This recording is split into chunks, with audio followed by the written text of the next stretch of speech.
გამარჯობა მეგობრებო, მე ვარ ირაკლი ჯიბლაძე. დღეს ვისაუბრებთ იმ ფუნქციების შესახებ, რომელთა გამოყენებით ჩვენ შეგვიძლია დავთვალოთ უჯრები გარკვეული კრიტერიუმების საფუძველზე. კერძოდ ეს ორი ფუნქციაა countIf და countIfs.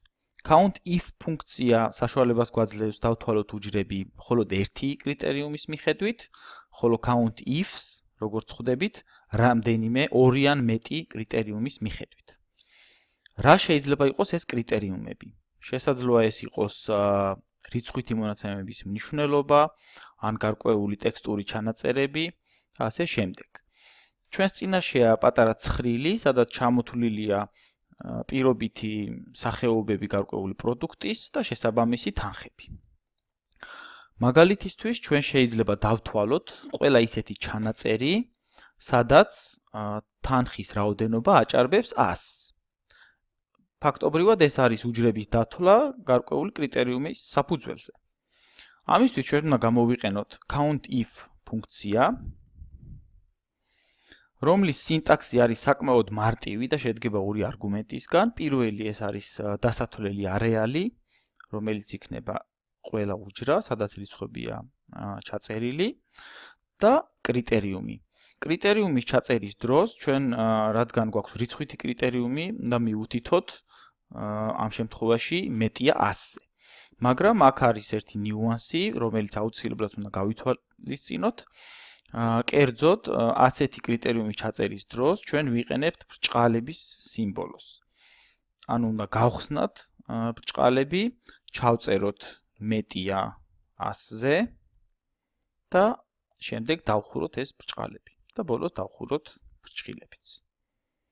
და ხედავთ, რომ მხოლოდ 3 ჩანაწერია ისეთი, 3 უჯრაა ისეთი, სადაც მოთავსებულია 100-ზე მეტი რიცხვი.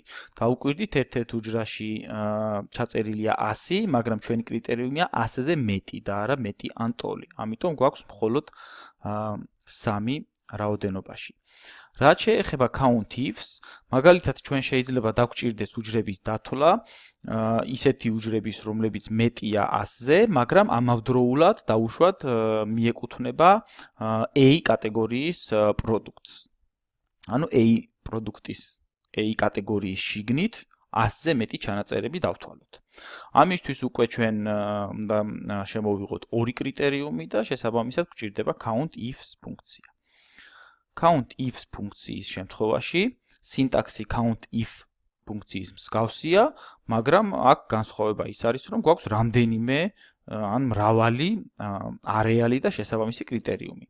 არეალი პირველი და კრიტერიუმი პირველი ჩვენ დავტოვოთ იგივე, ანუ ჩამონათვალი და კრიტერიუმი არის, რომ მეტია 100-ზე.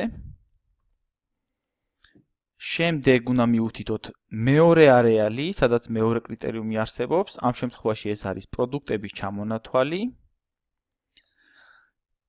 და უნდა მივუთითოთ A პროდუქტი. აქაც ვინაიდან A არის ტექსტური ჩანაწერი, ჩვენ გვჭირდება ბრჭყალები, ჩავწეროთ A, დავხუროთ ბრჭყალები და დავხუროთ ბრჭყილები. Enter და ნახეთ, რომ პასუხად მივიღეთ 1. ანუ მხოლოდ ერთი უჯრა არის ისეთი, რომელიც მიეკუთვნება A კატეგორიას და რიცხვითი ჩანაწერი აჭარბებს 100. ასე ამ ფუნქციების კომბინაციით ჩვენ შეგვიძლია დავთვალოთ უჯრები სხვადასხვა კრიტერიუმების საფუძველზე. მადლობას გიხდით ყურადღებისთვის. გააზიარეთ და დაალაიქეთ ჩვენი Facebook-ის გვერდი, გამოიწერეთ ჩვენი YouTube-ის არხი, წარმატებებს გისურვებთ.